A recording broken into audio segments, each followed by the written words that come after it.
Hello friends, welcome to this program. I am Narsi Reddy. I am a teacher and I run a GRE TOEFL training institute called PROMAC in Hyderabad in India and also in Singapore. The purpose of this program is to teach people the effective methods of learning English vocabulary and enhance their word power and succeed in different competitive exams and also in their future career and also life. Most people are very afraid of English language because they have been told or they are made to believe that English is a very tough language and it is very difficult to learn. But I would like to explain English vocabulary and words in a logical, rememberable and understandable manner. We take a word, we learn the root words from which the word has come. We discuss some related words like synonyms, that is words that have similar meaning, antonyms, that is words that have opposite meaning, and also words that sound very similar to the given word and are generally confused with that word by many people. So, we will learn words in an alphabetical manner. Today, we will learn some words starting with letter A. So, let us start with our first word in this session, abbreviate. What is abbreviate? I guess many of you know. USA is an abbreviated form of United States of America. FBI is an abbreviated form of Federal Bureau of Investigation. So, something that is abbreviation. What is abbreviation? A short form. In the meaning of an abbreviation or short form, you also have a word called acronym. Acronym is also an abbreviated form or short form of something. So, USA is an acronym of United States of America. UNO is an acronym of United Nations Organization. So, something is an abbreviation, means it is a short form or it is an abbreviated form. How does this word abbreviate come? Abbreviate comes from a root word called brevity. Abbreviate comes from a root word called brevity. Brevity is the noun and brief is the adjective. Brevity is the noun and brief is the adjective. One of the most important things when you are writing a report or when you are giving a seminar or a speech is brevity of expression and clarity of communication and thought. So, brevity is telling something in a precise manner, short manner, as concise manner as possible without losing the meaning of it, without losing the essence or the central point. That is what is called brevity. Brevity is a very positive term. So, when we say brevity, conveying something in a very short, precise, economical, meaningful form. That is why brief. It is a brief passage. It is a brief speech. Brief speech means short but very meaningful. So, what is abbreviate? Abbreviate is to communicate something in a very short or precise manner, whether it is a word, whether it is a speech or whether it is a comment. Now, since we have discussed brevity and also abbreviate, let us learn some words related to conveying something in a very precise, economical manner, and some other people convey the same thing in a very long flowing manner. So, when you convey something in a very precise, economical, meaningful manner, these are all positive terms. We can take some words like pidi,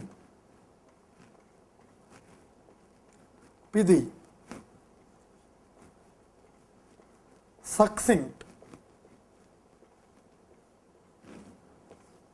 compendious, pidi, succinct, compendious, sententious,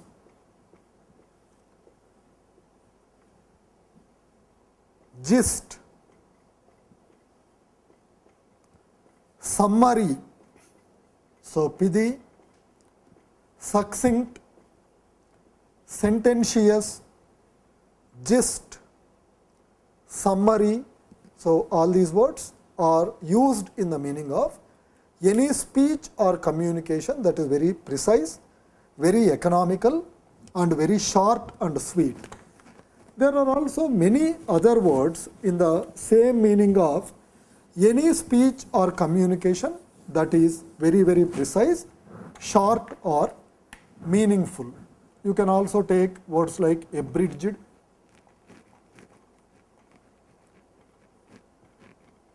abridged. One more word is abstract,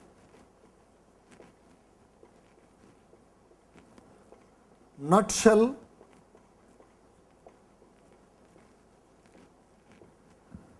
précis,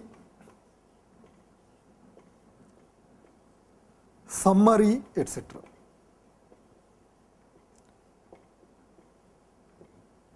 So, pidi, succinct, abridged, gist, nutshell, précis, sententious, compendious, brevity, all these words are used either for a speech or also for a writing which is very, very short, to the point, economical and meaningful.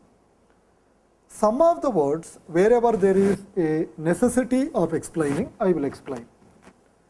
So, what is pidi? Pidi is basically a word that comes from botany. So, pidi is a word that comes from pith.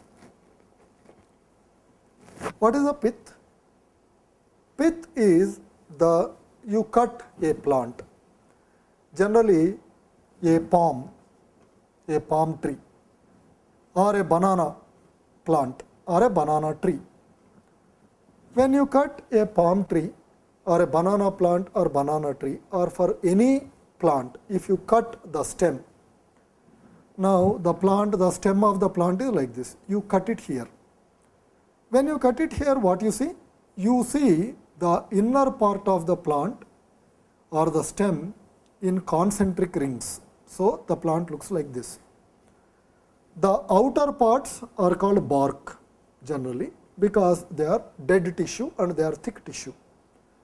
But the inner part is a living tissue, and from this new branches and new leaves in a banana or a palm tree get developed.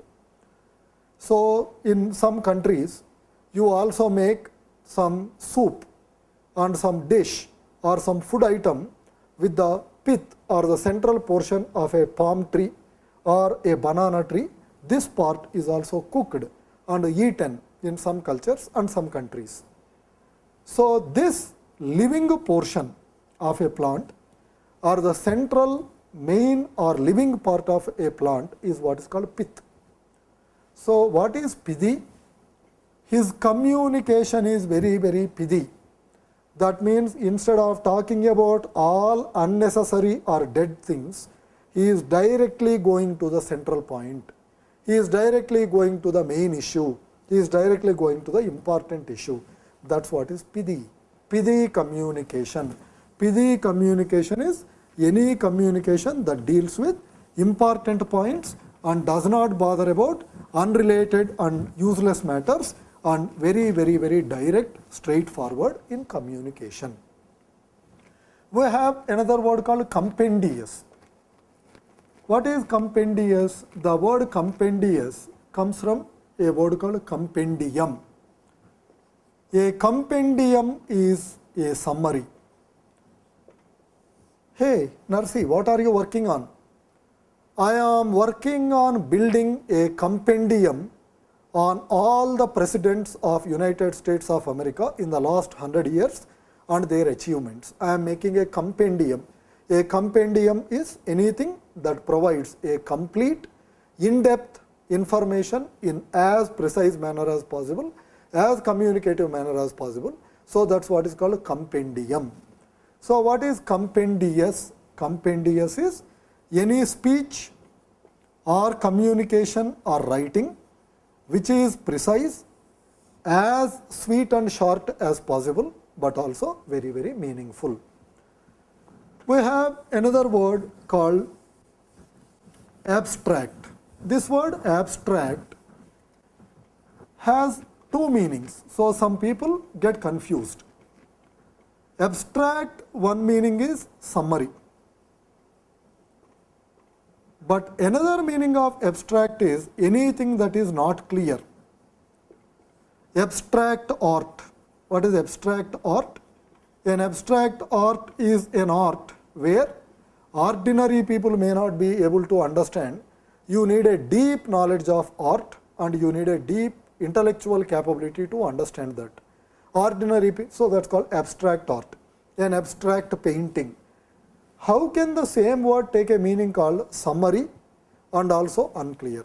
I will explain with an example.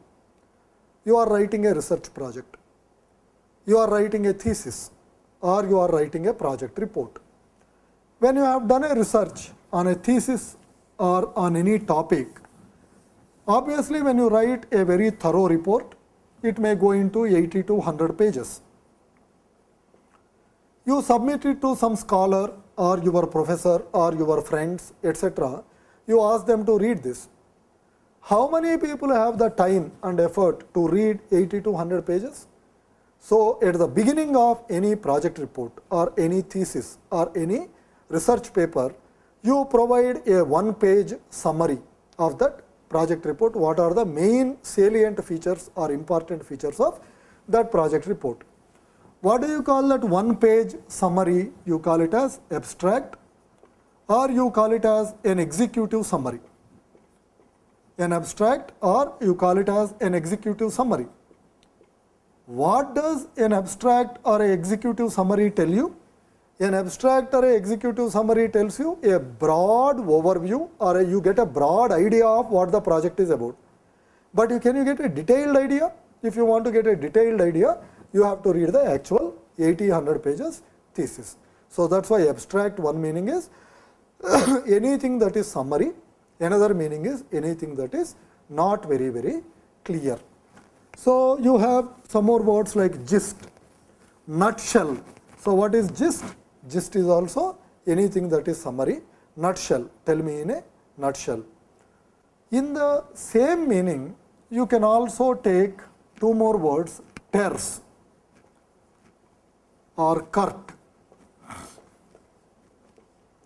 Terse or curt are also used in the meaning of brief in communication, speech or writing. Pithy, succinct, abstract, précis. We were discussing a word called précis. What is précis? When you were in school, you might have had an assignment. You are given a article or some matter which is into 2 or 3 pages, and you are asked to condense the matter into 2 paragraphs. If you have done condensing of a 2 to 3 pages matter into 2 paragraph matter by understanding the main points and removing the unnecessary points, then you have written what is called a précis. Précis comes from precise. So, summary is also main idea. Curt or terse are also summary or precise, but generally curt or terse is something that is very short and abrupt, short and looking a little bit rude. You come and ask me, sir, can you tell me how to go to so and so place? If I can tell you how to go to that place in a brief manner and understandable manner politely, or if I give you the main idea, then I am very abstract, abridged. But if I tell you, sir, can you tell me how to do this? I don't know. I cannot tell you. So, I am very short, very direct. I told what I feel, but somehow it looks a little bit rude. It looks a little bit offensive. Then that is called terse or curt, very terse expression, very curt expression. So, there are some people who speak very, very less. So, anybody who speaks very, very less is called laconic. Any speech which is short, economical and to the point, you call that person as laconic, taciturn and reticent. Laconic, taciturn and reticent is any speech or communication that is short, economical or talking less. We discussed various words in the meaning of any communication that is precise. What do you call a communication that is not precise but very, very, very long? You call that as prolix. My friend wrote a prolix email to me. My brother wrote a prolix letter to me. That person gave a very prolix speech. So, anything prolix is very, very, very long. Anything that is long winding and probably repetitive. Anything that is long winding and probably repetitive. Of course, in the same meaning as any speech, and sometimes it may be used for any communication in writing also. You have words like garrulous, verbose, loquacious and voluble. Garrulous, verbose, loquacious or voluble. All these words are also used in the meaning of talking a lot, talking too much, or anybody who communicates more than necessary. So, garrulous or voluble is a person, garrulous or loquacious is somebody who is a chatterbox, who talks a lot. Verbose comes from verbal, which is related to language. Voluble comes from volume, which is also talking more or communicating something which is not direct. Now, we discussed about abbreviate. Abbreviate is communicating anything in a short manner. Opposite of abbreviate is communicating something in a long manner. When what I can tell in one sentence, I am giving a speech for 1 hour, what do? I talk mostly unnecessary things. I talk mostly unrelated things. I talk in a very, very indirect manner. So, any speech where people are talking some unnecessary things or unrelated things, so that kind of speech you could call tortuous, tangential, circumlocution, etc. These are not all synonyms. I am only explaining all these words together because they are somewhat interrelated. Tortuous. Tortuous in many dictionaries may be given as twisted or indirect. What is twisted or indirect? I am going from place A to place B. Place A to place B, a direct road is about 10 miles. But because of some problem, there is a traffic disruption. Because of some snowstorm or something like that, there is a traffic disruption. So, a 10-mile distance, I take a roundabout route and I travel 50 miles to reach. What do I say? I took a tortuous route. I took a tortuous road. Tortuous is anything that is very, very twisted, indirect, not straight. When anything is twisted, not straight or indirect, obviously it will be longer than necessary. So, when we talk about a communication, suppose somebody asks me, hey, who is that? I can say she is my wife. But instead of saying she is my wife, I say she is my son's mother. Or I can say she is my mother. Instead of saying that, I can say she is my brother's mother.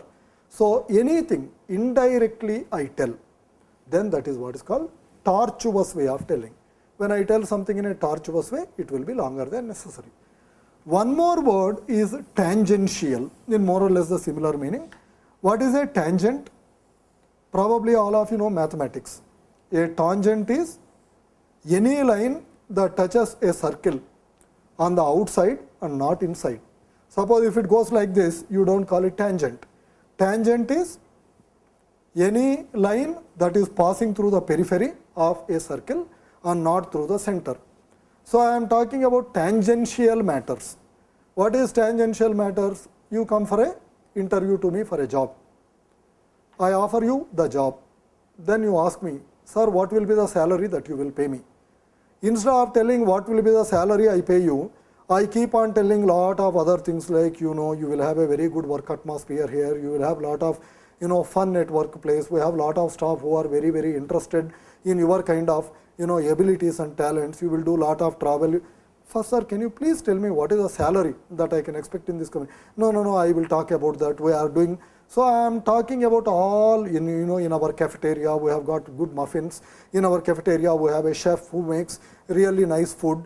I talk about all. Probably they are somewhere related, but instead of coming to the main point, I keep on talking about all unnecessary points or not so important points. I am talking in tangent. So, I am talking in a very tangential manner. One more word is circumlocution. Circum means round, circle, round. Loqua is talk. What is circumlocution? Talking round and round and round. Talking in a manner which is roundabout without coming to the main point. Suppose I need some money. I come and ask you, hey, I need $10,000. Can you help me? You say, yes, I will give you money, take it.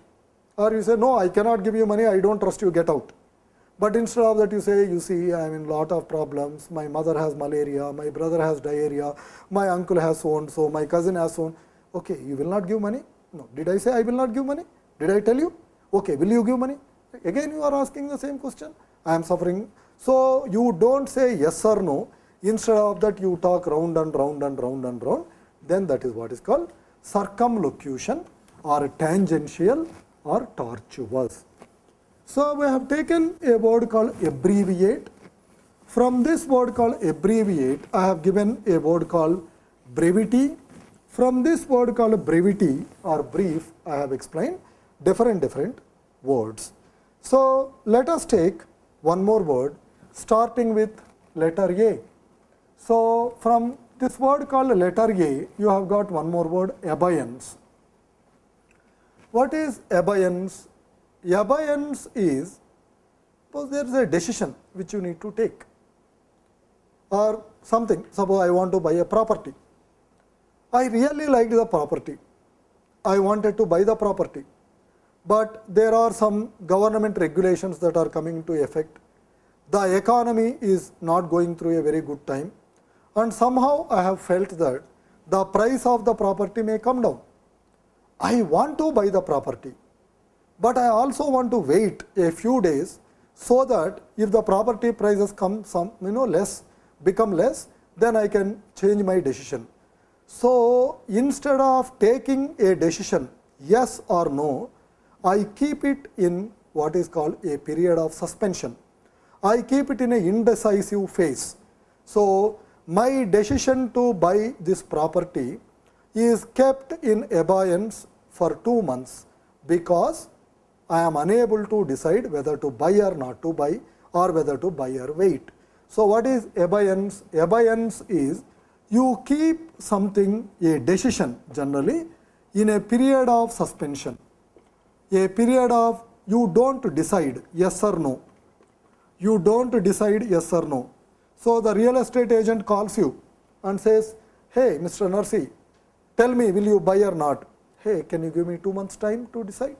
Can you please wait for 2 months? I am interested to buy, but I am also interested to wait. So, if you give me an option to wait for 2 months, then I will give you some commitment after 2 months. So, my decision to buy the property immediately is kept in abeyance. My promotion is kept in abeyance for another 6 months. I am performing very well in my job, but somehow my boss doesn't want to promote me immediately. He has an intention to promote me, but he wants to wait. When anything is kept in an indecisive manner, unable to decide, so you keep it suspended, then that is what is called abeyance. So, lots of times when there is no decision, so there is a situation where you cannot proceed or you cannot go back. So, you do not know, there is a stalemate, there is a situation where It is called standstill situation, a situation where there is no decision or no progress. Any situation where there is no decision or there is no progress is called stalemate, impasse or deadlock. So, what is stalemate, impasse or deadlock? So, the two presidents are discussing about so and so issue, but there is a stalemate in the talks.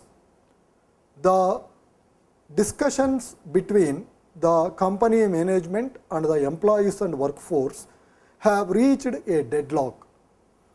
They are unable to proceed, these are people are unable to proceed. The talks did not succeed, the talks did not break down. They are unable to progress on a particular issue, and there is a situation of standstill situation. Then this type of situation where a decision is kept in abeyance, so there is no clarity, there is a standstill situation, then that is what is called stalemate, impasse, deadlock. Impasse, deadlock or stalemate is a standstill situation, a situation where there is no progress, you cannot move forward or you cannot move backward. Here we discussed a word called impasse, deadlock or stalemate. The word impasse is often confused with a word called passe. Passe. What is passe? To understand this word called passe, let us understand a word called vogue. What is vogue? This particular type of clothing is in vogue today. Wearing this type of handbag is in vogue today. Learning English is in vogue today in many countries. Or going for graduate study or higher studies is in vogue today. Something is in vogue.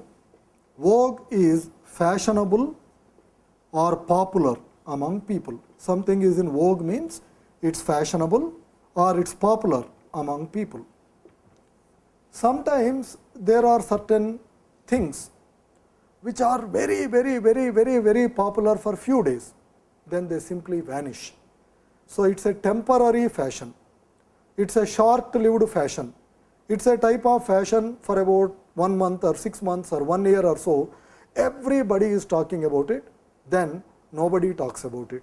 So, any temporary fashion, any short lived fashion or any quick fashion is called fad. So, it is a fad.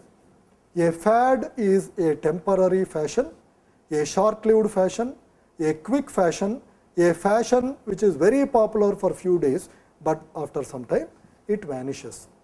So, passe, what is passe?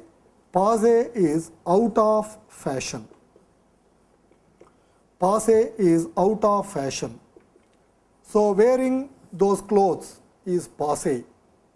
The type of food that you are eating is passe. Your attitude is passe. This model of handbag is passe. Passe is no longer popular, no longer fashionable or anything that is out of fashion. Now, the word passe also is sounding very similar and thus is confused with another word called posse. Yesterday, I was returning home from my office, and since the weather was very nice, I decided to take a walk. Then a posse of dogs started chasing me. A posse of police officials came to arrest me. A posse of tax inspectors have raided that company. So, posse is generally a group, generally group of people, group of law enforcement officials, group of tax officials, police officials or maybe like dogs or any such thing. So, we have discussed some words coming from this word called abbreviate and also a word called Abeyance. One more word starting with letter A we will take is abdicate. What is abdicate? Abdicate is used to describe generally a king or a ruler or anybody who is in a powerful position. It comes from kings. So, there was a prince of Britain. I do not recollect the exact name. I think it was Prince Albert or something. So, this Prince Albert was in love with a American widower, a lady who was a widow. He was the person who would have become the king of Britain. But according to Britain's rules of monarchy, if you marry a widow, you are not entitled to become a king. So, he loved that woman so much, he decided to give up the throne or give up the kinghood to marry that American widower. So, I abdicated the throne, I abdicated my position, I abdicated my power. So, abdicate is basically to give up a throne or to give up a position, a post or a power is what is called abdicate. So, in almost in the synonymous meaning of abdicate, we can learn lot of words that we will be discussing in a next session. I hope you are able to enjoy and understand the words that I am discussing. If you have any suggestions, any feedback, you would like us to teach some other words which you are unable to understand, please write to us at our email promaccoaching@gmail.com. promaccoaching@gmail.com. We would like to love to have your feedback and responses, and we would also request you to keep watching the other episodes of this program and hope you are able to benefit from this, and also please respond to us and let us know. Thank you very much. See you again.